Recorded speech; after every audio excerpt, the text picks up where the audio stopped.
आज मैं आपको हिंदी सेक्शन के कुछ बहुविकल्पीय प्रश्न के बारे में बता रहा हूँ, ठीक है। क्योंकि आपके ये जो बहुविकल्पीय हिंदी जो के बहुविकल्पीय क्वेश्चन है वो आपके BTCA BEd एग्ज़ाम में आपको या किसी भी एग्ज़ाम में आपको याद कर लेंगे तो आपको मदद सहायता देंगे, ठीक है।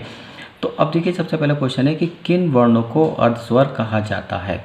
तो यह और वह को अर्धस्वर कहा जाता है। नंबर 2 क्वेश्चन है कि हिंदी भाषा की लिपि है। तो हिंदी भाषा देवनागरी लिपि है, क्योंकि हमारे जितने भी साहित्य लिखे गए हैं वो सब देवनागरी लिपि में लिखे गए हैं, तो इसलिए हिंदी भाषा देवनागरी लिपि है। हिंदी भाषा में स्वरों की संख्या है। तो हिंदी भाषा में स्वरों की संख्या कितनी है? 11 है, ठीक है। इसके बाद है हिंदी भाषा में व्यंजनों की संख्या है। तो हिंदी भाषा में व्यंजनों की संख्या कितनी है? 33 है। इसके बाद है हिंदी वर्णमाला में वर्णों को बांटा गया है। तो हिंदी वर्णमाला में वर्णों को बांटा गया है, 2 वर्णों में बांटा गया है, ठीक है, एक स्वर में और एक व्यंजन में। तो इसलिए इसका आंसर क्या हो जाएगा? 2 भागों में बांटा गया है। ड़ और डै जो है वो आपके कौन सा वर्ण है? तो ड़ और डै जो है आपका ये उत्सिप्त जो वर्ण है, ठीक है। इसके बाद है आपका कि भाषा की सबसे छोटी और महत्वपूर्ण इकाई है। तो भाषा की सबसे छोटी और महत्वपूर्ण इकाइयाँ ध्वनि होती है और ध्वनि की सबसे छोटी इकाई जो वर्ण होती है। तो क्योंकि इसमें भाषा की सबसे छोटी इकाई पूछी गई तो भाषा की सबसे छोटी इकाई आपकी क्या हो जाएगी? ध्वनि हो जाएगी। और अगर ध्वनि की पूछी जाती है, ध्वनि की सबसे छोटी इकाई, तो आपका आंसर क्या होगा? वर्ण होता है, ठीक है। इसके बाद नेक्स्ट क्वेश्चन है आपका कि भाषा प्रारंभ होती है। तो भाषा जो प्रारंभ होती है वो आपकी ध्वनि से ही प्रारंभ होती है, ठीक है। तो इसका आंसर आपका ध्वनि हो जाएगा। इसके बाद है आपका कि भाषा अभिव्यक्ति के साधन है। तो भाषा अभिव्यक्ति के साधन है, यानी भाषा को जो हम बोलकर, सुनकर, लिखकर और पढ़कर, यानी कि इन दोनों तरीके से ही क्या है उन्हें प्राप्त कर सकते हैं, यानी कि सुन सकते हैं, ज्ञात कर सकते हैं, ठीक है। तो इसलिए भाषा की अभिव्यक्ति के साधन है बोलकर, सुनकर, लिखकर और पढ़कर। इसका ए और व दोनों ही आंसर हो जाएंगे। वर्ण व का उच्चारण स्थान है। तो वर्ण व क्योंकि ये पै फै बै भै में आता है और पै फै बै वर्ग जो है आपका क्या होता है? ओष्ठ्य होता है। तो इसलिए बै जो आएगा आपका किस में आ जाएगा? ओष्ठ्य उच्चारण स्थान में आ जाएगा, ठीक है। लेकिन निम्न में से कौन अंतस्थ वर्ण व्यंजन नहीं है? तो अंतस्थ व्यंजन जो होते हैं आपके य, र, ल और व होते हैं, ठीक है, व होते हैं। और व इसमें है नहीं, तो मैं है, तो इसका मतलब मैं जो आपका अंतस्थ व्यंजन नहीं होगा। इसके बाद है कि वर्णमाला में किसे स्पर्श संघर्षी कहा जाता है, ठीक है। वर्णमाला में किसे स्पर्श संघर्षी भी कहा जाता है। तो वर्णमाला में स्पर्श संघर्षी जो च वर्ग को कहा जाता है, च, छ, ज, झ है, तो वो आपका स्पर्श संघर्षी कहा जाता है। इसके बाद है आपका कि निम्न में से किस शब्द में शुद्ध मात्रा प्रयुक्त हुई है। तो इसमें जो शुद्ध मात्रा जो प्रयुक्त हुई है वो आपकी सैवन में यानी कि रेणु में इसमें प्रयुक्त हुई है, ठीक है। इसके बाद नेक्स्ट क्वेश्चन है आपका कि निम्न में से कौन सा युग्म कर्ण तालव्य है, यानी कि ऐसा युग्म जो कर्ण से और तालव्य से में प्रयोग किया जाता है, ठीक है, यानी कि जिसमें जो आपका कंठ और तालव्य दोनों प्रयोग होते हैं, तो वो है आपका ए और ए, इसमें आपका कंठ और तालव्य युग्म है, ठीक है। इसके बाद है ओ का उच्चारण स्थान क्या है? ओ, तो ओ का जो उच्चारण स्थान है वो कंठोष्ठ है, यानी कि इसे कंठ से भी और ओष्ठ से दोनों से बोला जाता है, ठीक है। इसके बाद निम्न में से कौन स्पर्श संघर्षी है? अभी मैंने आपको बताया था कि च वर्ग जो होता है आपका स्पर्श संघर्षी होता है, इसलिए इसके च वर्ग आपका स्पर्श संघर्षी कहलाएगा। वै का उच्चारण स्थान क्या है? तो वै का उच्चारण स्थान क्या होता है? दंतोष्ठ्य होता है, ठीक है, क्योंकि वै जो बोला जाता है वो दंत से और ओष्ठ से की सहायता से बोला जाता है, ठीक है। इसके बाद है कि फै का उच्चारण स्थान क्या? फै, तो पै फै बै भै, अभी मैंने आपको बताया था कि पै वर्ग जो आता है वो आपका क्या होता है? ओष्ठ्य होता है, तो फै वर्ग भी आपका क्या हो जाएगा? ओष्ठ्य हो जाएगा। निम्न में से कौन ऊष्म व्यंजन नहीं है? तो ऊष्म व्यंजन हमारे 4 होते हैं, ठीक है, श, और स और है होता है, ठीक है। और इसके बाद इसका मतलब रै नहीं है हमारा, रै नहीं है हमारा। निम्न में से कौन सा सही है? तो इसमें कौन सा सही है कि डैड है, ये तो आपका वैसे ही गलत हो गया, ठीक है। पहला और तीसरा वर्ण महाप्राण नहीं होते हैं। च, अभी मैंने आपको बताया था च, छ, ज, झ स्पर्श संघर्षी है, तो इसका मतलब आपका ये सही हो जाएगा। इसके बाद है आपका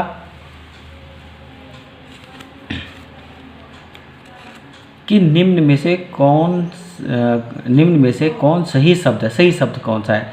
ये ये या क्यों, ये आपका परीक्षा बै, यानी कि बै आपका परीक्षा सही शब्द है। ठीक है, इसके बाद अब विलोम शब्द पूछे जा रहे हैं कि उपकार का विलोम है, तो उपकार का क्या विलोम हो जाएगा आपका अपकार। ठीक है, ऐश्वर्य का विलोम क्या है, तो ऐश्वर्य का विलोम हो जाएगा आपका अनैश्वर्य। इसके बाद है कि ओजस्वी का विलोम क्या है, तो ओजस्वी का विलोम हो जाएगा निस्तेज। ठीक है, इसके बाद है कि हिंदी वर्णमाला में वर्णों की संख्या है, तो हिंदी वर्णमाला वर्णों की संख्या कितनी होती है, 52 होती है। ठीक, इसके बाद है कि संयुक्त व्यंजनों की संख्या कितनी है, तो संयुक्त व्यंजन की संख्या हमारे कितने होते हैं, 4 होते हैं, तो इसका आंसर क्या हो जाएगा 6। इसमें संयुक्त व्यंजन कौन से होते हैं हमारे, क्षत्रिय, त्रिशूल, ज्ञानी और श्रमिक, ये 4 आपके संयुक्त व्यंजन होते हैं। हंस पद का चिन्ह है, तो हंस पद का चिन्ह इसमें क्या है आपका ये हो जाएगा। ठीक है, हंस पद का चिन्ह आपका बै हो जाएगा।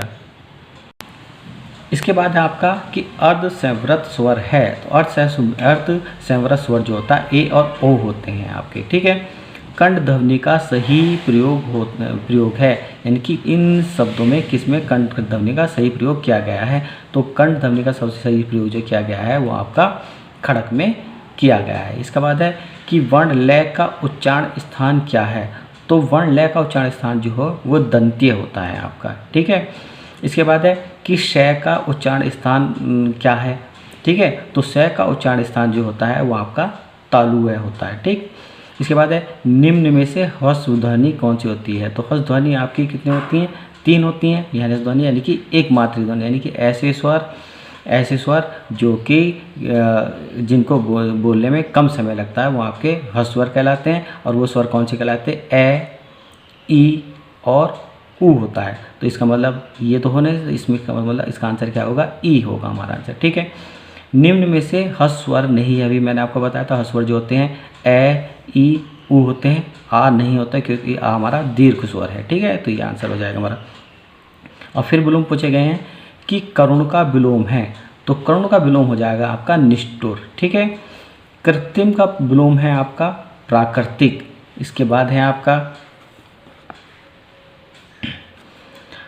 अभिज्ञ, अभिज्ञ का विलोम जो क्या हो जाएगा आपका वो अज्ञ हो जाएगा। ठीक, इसके बाद है आपका इष्ट का विलोम, इष्ट का विलोम हो जाएगा आपका अनिष्ट हो जाएगा। ठीक, निम्न में से किस वर्ण का उच्चारण स्थान कंठ नहीं है, तो कंठ जो होते हैं वो आपके कै वर्ग जो होते हैं, कै, ख, गै जो आपका कंठे होते हैं, तो कै, ख, गै, घ जो आपके कंठे हो जाएंगे, और ढ जो है आपका कंठे नहीं, तो इसका आपका आंसर ये हो जाएगा। ठीक है, निम्न में से कौन संयुक्त वर्ण नहीं है, तो संयुक्त वर्ण मैंने अभी बताया कि संयुक्त वर्ण जो होते हैं वो आपके कितने होते हैं, 4 होते हैं, क्षत्रिय, त्रिशूल, ज्ञानी और ये ऋषि नहीं होता, वो श्रमिक होता है। तो इसका मतलब इसका आंसर आपका ये हो जाएगा।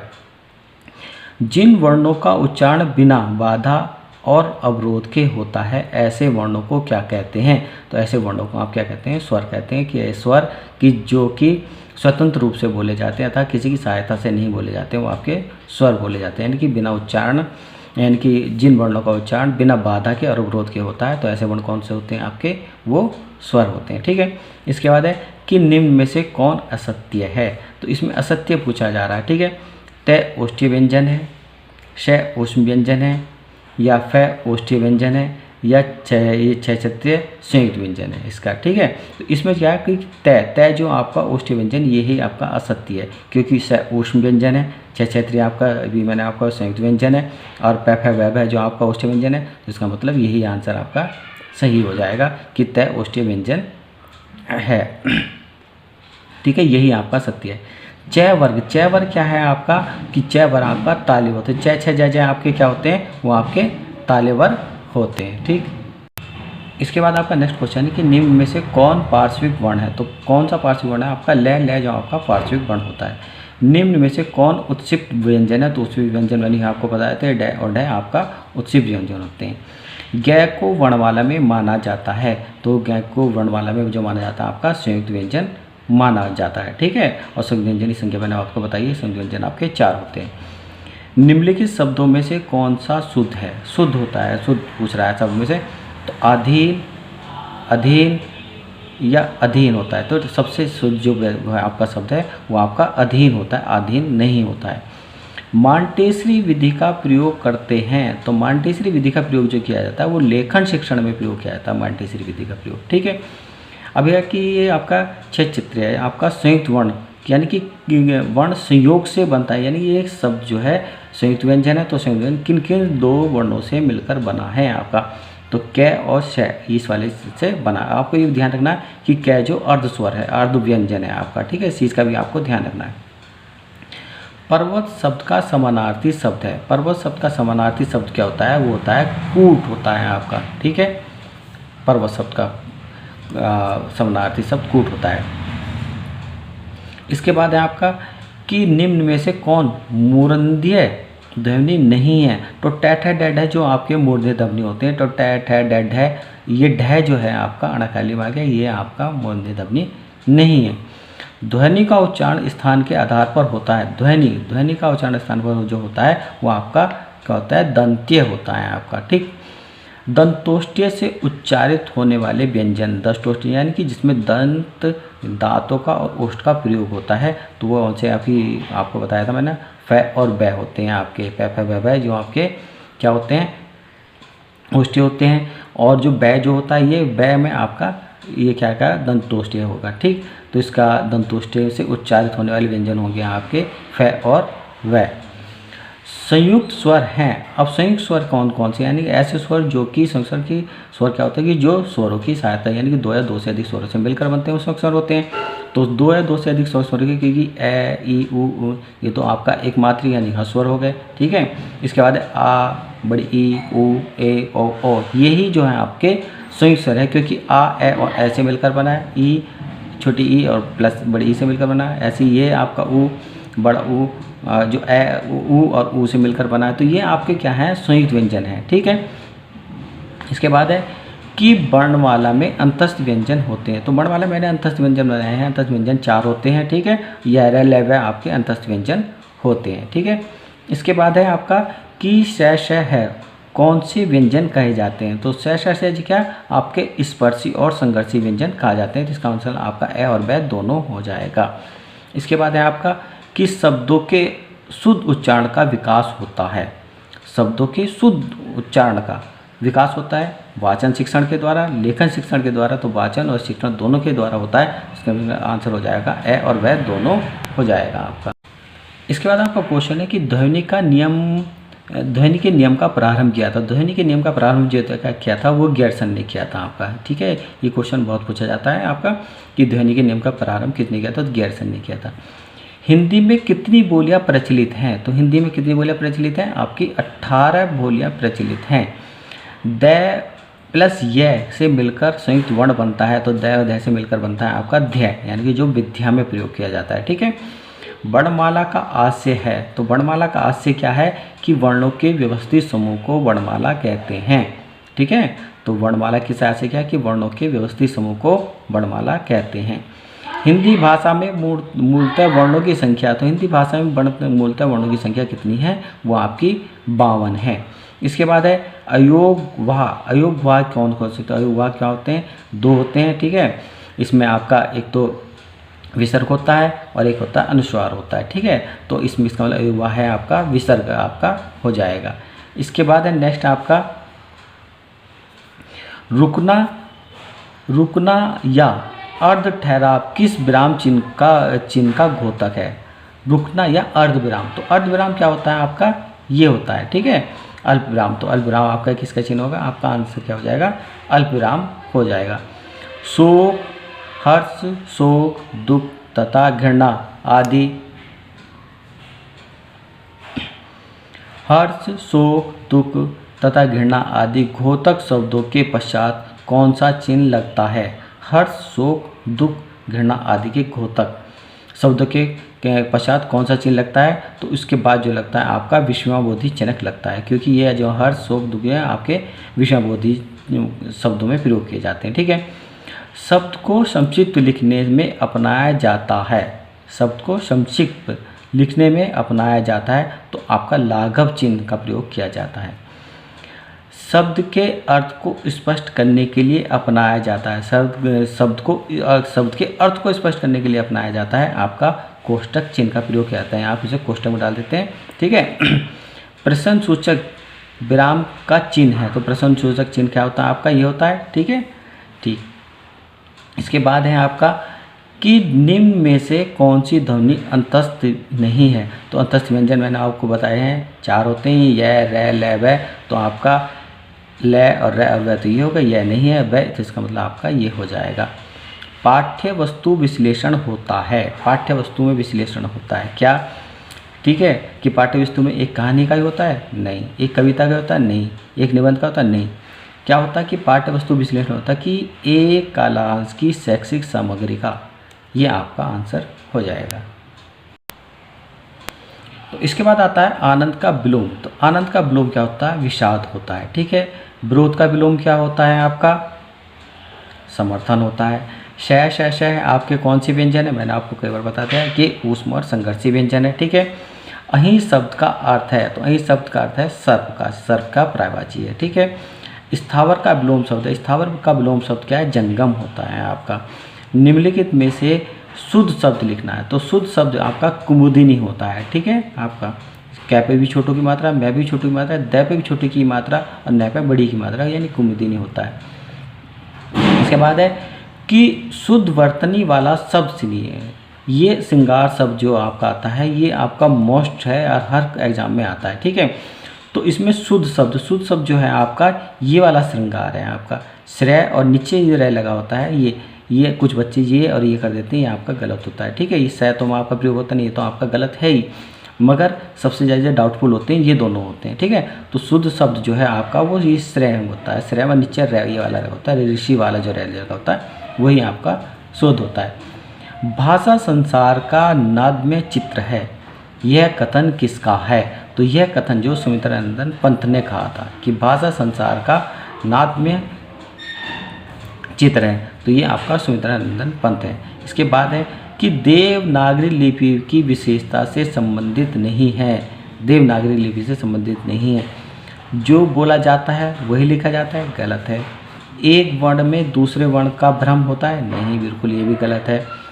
शिरोरेखा का प्रयोग अनावश्यक केवल अलंकरण से है, ये सही है आपका। ठीक है। इसका आंसर आपका ये हो जाएगा। इसके बाद है आपका कि भाषा की सबसे छोटी इकाई, भाषा की सबसे छोटी इकाई मैंने भी आपको बताई थी, कौन सी होती है? वर्ण होती है, ध्वनि होती है, क्योंकि ध्वनि इसमें दे नहीं रखा है। ठीक है। तो इसका भाषा की सबसे छोटी इकाई क्या हो जाएगी? वर्ण हो जाएगी। अनुग्रह का विलोम, अनुग्रह का विलोम जो होता है वो क्या होता है? आपका विग्रह होता है। अब शब्द का अर्थ बताइए। अब शब्द जो होता है वो शंख, कमल, कपूर, ये तीनों ही अब शब्द के अर्थ होते हैं। इसका मतलब आंसर हो जाएगा आपका उपयुक्त सभी हो जाएंगे। कैसे मैं तक के व्यंजन कहलाते हैं? तो कैसे मैं तक के व्यंजन जो कहलाते हैं वो स्पर्श व्यंजन कहलाते हैं, और स्पर्श व्यंजनों की संख्या जो कितनी होती है वो आपकी 25 होती है। ठीक है। कि निम्न में से कौन सा शब्द समुद्र का पर्यायवाची नहीं है? तो समुद्र का पर्यायवाची क्या नहीं है? आपका उर्वशी नहीं है। जेलोधी, उद्योधी और प्योधी जो आपका समुद्र का पर्यायवाची होता है, उर्वशी नहीं होता है। निम्न में से कौन सा शब्द हिमालय का पर्यायवाची नहीं है? तो हिमालय का पर्यायवाची नहीं है गिरिजेश। गिरिजेश हिमालय का पर्यायवाची नहीं है। गिरिराज, हिमाद्री और नगराज जो आपके वो आपके हिमालय के पर्यायवाची है। इसमें आप डाउट कर रहे क्योंकि गिरिमिश पर्वत होता है ना। ठीक है। तो इसका यही आपका जो है पर्यायवाची नहीं है। निम्न में से कौन सा शब्द सरस्वती का पर्यायवाची नहीं है? तो सरस्वती का पर्यायवाची नहीं क्या है? पद्मा नहीं है। ठीक है। इसके बाद है कि निम्न में से कौन सा शब्द सूर्य का पर्यायवाची नहीं है? तो सूर्य का पर्यायवाची, ठीक है, निशाकर, दिनेश, प्रभाकर, देन, प्रभाकर, दिनकर, दिनेश तो होता है आपका। है आपका निशाकर होता है क्योंकि ये आपका चंद्रमा का है। ठीक है। तो ये आपका सूर्य का पर्यायवाची नहीं है। निम्न में से कौन सा शब्द सुंदर का पर्यायवाची नहीं है? सुंदर का पर्यायवाची नहीं है आपका। ठीक है। ललाम सुंदरता में प्रयोग किया जाता है। चारू आपका सुंदरता का प्रयोग किया जाता है। मंजूल भी आपका सुंदरता में प्रयोग है। मंजूसा जो आपका सुंदरता में प्रयोग नहीं किया, तो इसका सुंदर का पर्यायवाची मंजूसा नहीं है। आपका उज्ज्वल, उज्ज्वल का समानार्थी शब्द है। तो उज्ज्वल का समानार्थी शब्द क्या होता है? वो धवल होता है। ठीक है। ऊर्जा का समानार्थी शब्द, ऊर्जा का समानार्थी शब्द क्या होता है? वो होता है ओज होता है। ठीक है। गृह कार्य में प्रश्न करवाए जाते हैं। तो गृह कार्य में प्रश्न कौन कौन से कराए जाए? अवबोध की दृष्टि से भी कराए जाते हैं, ज्ञान की दृष्टि से भी कराए जाते हैं। इसका मतलब आपका आंसर हो जाएगा ए और वे दोनों हो जाएगा, से हो जाएगा। वाचन शिक्षण की विधि है, वाचन बोलकर, ठीक है। तो वाचन शिक्षण की विधि क्या है? संप्रेषण विधि भी है, अनुकरण विधि भी है। तो इसका मतलब इसका आंसर भी ए और ब दोनों हो जाएगा। मौन वाचन शिक्षण का उद्देश्य है।